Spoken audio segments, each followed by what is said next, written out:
Namo Namaha Bhaktam Sarvesham Hartam Swagatam. Welcome back to the channel Sanskrit Sopanam. I hope you are doing great. I'm also good. And moving ahead in our Learning Sanskrit through Gita series, today we'll be covering the 55th shloka from the second chapter of Bhagavad Gita.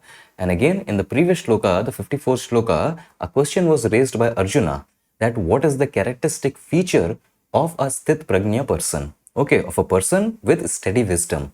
So that was the question raised, and now in this and the following shlokas, it is Krishna who is going to answer those questions. Okay, so what is the shloka says and what we can learn from Sanskrit point of view, all this we will see without wasting any more time. Let's quickly dive in today's video. Okay, so this is the 55th shloka. Let me go through the shloka once. Prajahati yada kaman sarvan partha manogatan atmanyevatmana tushtaha sthita prajnastadochyate. Okay, here is the Mula Shloka and here is the Sandhi Vichcheda of the same Shloka. As for what Sandhis we can spot here, so we can spot a Sandhi happening between these two padas, Atmani and Eva. What Sandhi is this? So a Yakara Desha is happening. So this is a Yana Sandhi. Atmani Eva combining as Atmanyeva. So this is a Yana Sandhi. Okay, and then we also have another Sandhi happening between Eva and Atmana. And what is this Sandhi? So this is the simple Savarna Dirgha Sandhi. Eva Atmana, this is combining as Evatmana. So in all these three padas, Atmani, Eva, Atmana, they combine as Atmanyevatmana. Okay, Yana Sandhi and Dirgha Sandhi. Okay, and then we also can spot one Sandhi between these two padas, Sthita Prajnaha and Tada. What Sandhi is this? So in place of Visarga, we are getting a Sakara Desha. So this is a Sakara Sandhi. So Sthita Prajnaha Tada combining as Sthita Prajnyas Tada. Okay, Sattva Sandhi. And then there is a Sandhi between Tada and Uchyate also. What Sandhi is this? So this is the Guna Sandhi. Due to which Tada and Uchyate, they are combining as Tadochyate. Okay, so this is the Guna Sandhi. And in all, Sthita Prajnaha Tada Uchyate, they together become Sthita Prajnyas Tadochyate. Okay. Combination of Sattva Sandhi and Guna Sandhi here. So I hope all these Sandhis, they are clear. And again, as always, all the word by word breakdown and all these Sandhi niyamas, they are present in the PDF sheet that you can download from the link in the description box. Let us move on and start the decoding of the shloka. Okay, so again in this shloka, we can spot two Kriya Padas, Prajahati and Uchyate. These are the two Kriya Padas. Let us take one Kriya Pada at a time. So we are starting first with this Prajahati.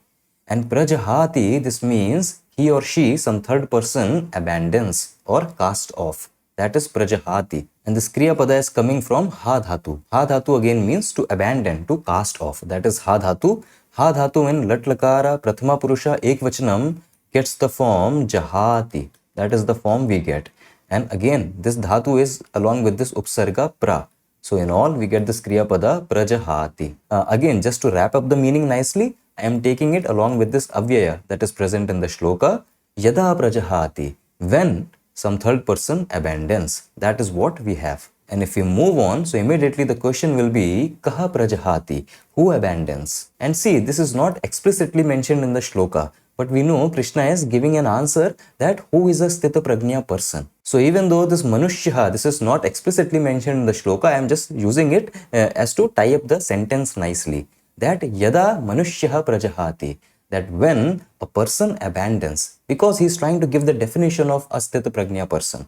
So yada manushya prajahati, when a person, in a general sense, when a person abandons. But the more important question is kan prajahati, that what does a person abandons? And now we get all these three padas from the shloka itself.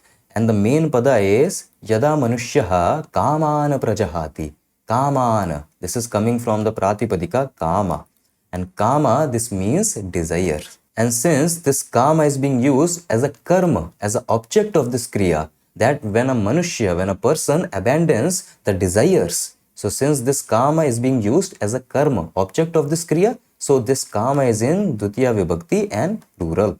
Because we are talking about all desires. So Bahuvachanam, plural. Kama changes into Kaman. And again, since I want to say when a person abandons all the desires, so I am just using a Sarvanama Sarva.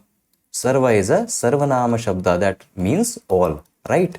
So I am just using it along with this Kaman. So since this is a pronoun being used with this noun, so this is also going to take the same form as if a Pullinga form in Dutiya Vibhakti and Bahuvachanam. So this sarva also becomes sarvan. So yada manushyaha sarvana kamana prajahati. When a person abandons all desires, sarvana kaman.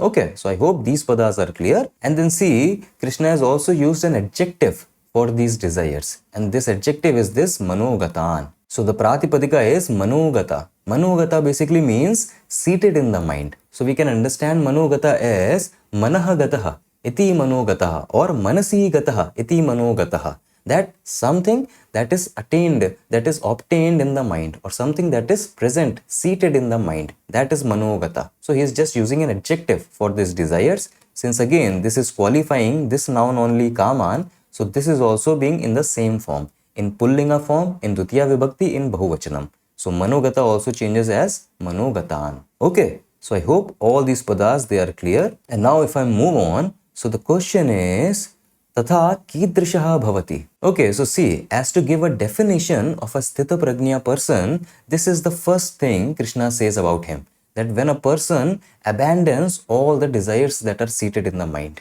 That is one thing. And then he follows it up by saying, and when a person tushtaha bhavati. So tushta, this is coming from tush dhatu modified using ta pratyaya, right? Tush dhatu means to be pleased, to be happy, to be satisfied. And when tush is modified using ta pratyaya, this creates a past participle. So tushta, someone or something that is satisfied. Okay. So Krishna is saying that when a person tushtaha bhavati, when a person is satisfied. Okay, that is another thing Krishna is telling, and it demands a question that katham tushtaha bhavati, that what is the nature of this satisfaction? And so Krishna completes the sentence by saying Atmana Atmani tushtaha bhavati. See, both these Shabda Rupa, Atmana, Atmani, both these Shabda Rupa are coming from the same Pratipadika Atman. It is a Nakaranta Pullinga Pratipadika Atman. Atman basically means self, right? And Atmana, so this is the Tritiya Vibhakti form. Atmana is the Tritiya Vibhakti form. So basically it means by the self. That is the Atmana. And Atmani, this is the seventh case, Saptami Vibhakti form. And this means in the self. Okay, so Atmana by the self, Atmani in the self. And what is Krishna trying to say? He is saying that Yada Manushyaha Atmani tushtaha bhavati. That when a person is satisfied in the self and Atmana and by the self. And so as to give definition to this sthita prajna person, Krishna is saying Yada Manushyaha sarvan manogatan kaman prajahati Atmana Atmani tushtaha bhavati. Okay, this is the definition, and then lastly he says tada uchyate. Okay, so now we have this another kriya pada uchyate, which is coming from vach dhatu. So vach dhatu means to speak, to say, right? And the form is lat lakara prathama purusha ekavachanam. Okay, but the most important thing is this uchyate, this is the karmani form. This is the most important thing, that this is the karmani prayoga. This is the karmani form. Okay, so see, in the usual kartari prayoga form, we would have translated this vach dhatu in lat lakara prathama purusha ekvachanam as he or she says or he or she speaks. So this is how we would have translated, right, in kartari prayoga. But since this is the karmani form, uchyate, okay, it is the passive voice form. So we don't translate as says, we translate as is said. That something is said to be. So that is this uchyate. Okay, the karmani form of this dhatu in these properties. So tada uchyate, then he or she is said to be. And when we move on, so we ask tada kaha uchyate, then a person is said to be what? And tada sthit prajnah uchyate.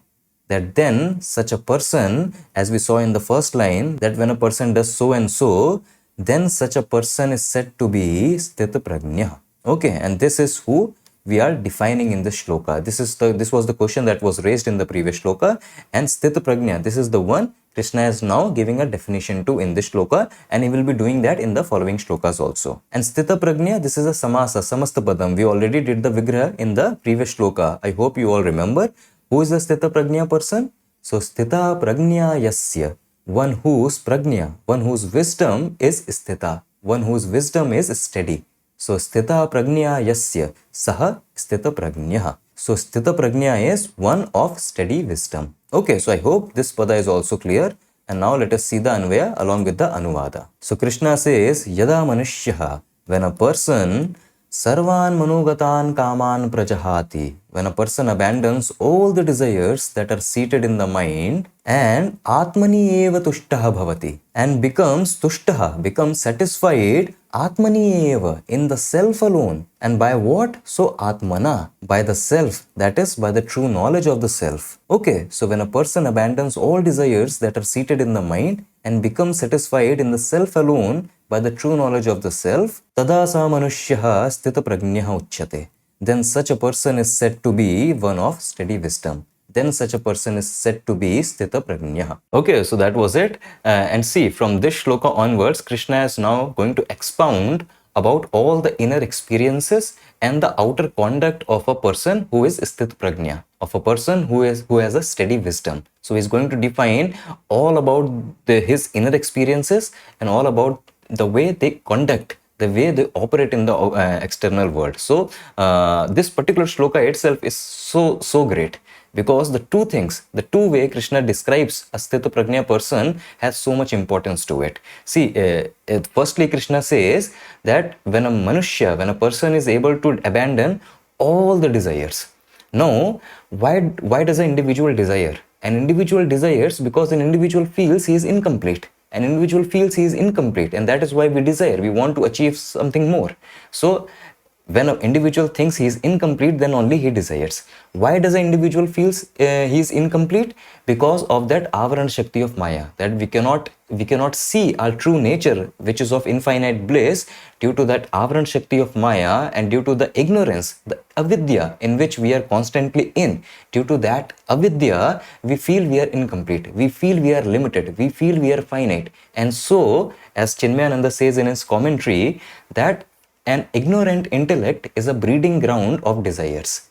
That an intellect which is under this spell of avidya, ignorance, such an intellect is a breeding ground of desires. Now Krishna is saying a sthita prajna person is one who is able to abandon all the desires. And that means a person who is a sthit prajna, such a person has removed that ignorance. Such a person is able to remove that veil of ignorance through true knowledge, through right knowledge, through all these practices, Shavana, Manana, Nididhyasana. So that is one definition we get of a sthit prajna person, that such a person is able to remove that veil of ignorance. And so no more ignorance, they know their true nature, and so what else they will desire. So such a person becomes desireless. But see, again, when we say that a person becomes desireless, our modern minds think that such a person has become pessimistic towards life. So immediately sensing this ill thought, Krishna immediately follows it up and says that, and such a person is tushtaha. And where is tushtaha? Atmani eva tushtaha. That such a person, even though desireless, is blissfully satisfied in his own self. Because after all that we chase, what is the point? All that we desire for, all that we chase for in this world, what is the point? The point is to make ourselves happy. That is the point. That is the whole point of everything, of whatever we do. And that is what Krishna very beautifully claims. That a sthita prajna person who is desireless, he is also fully satisfied. See the word he uses, tushta, fully satisfied atmani eva, in his own self. Okay, so such a beautiful description of a sthit prajna person in the very opening verse, in the very opening shloka. And again, in the following shloka, Krishna is now going to elaborate more on these ideas. Okay, so again, beautiful verses are going to approach. I hope all the padas grammatically they were clear. And I hope all of you are following with some commentary or something along with these verses, so that you can have these hidden details, these beautiful impacts these verses are trying to have on us. Okay, so we can cherish these verses more and we can learn these verses. These verses are outright giving us the values, the thought process that we need to learn, understand and apply in our day-to-day life. So if we can follow them with any commentary on them, any good commentaries on them, then our thought process, our perception, our ideas, they can transform to in a better way. Okay, so I hope you had fun. I'll now take leave. I'll meet you in another video with another shloka. Until then, stay awesome, stay happy, keep learning Sanskrit. Vayam punah milamaha. Dhanyavad.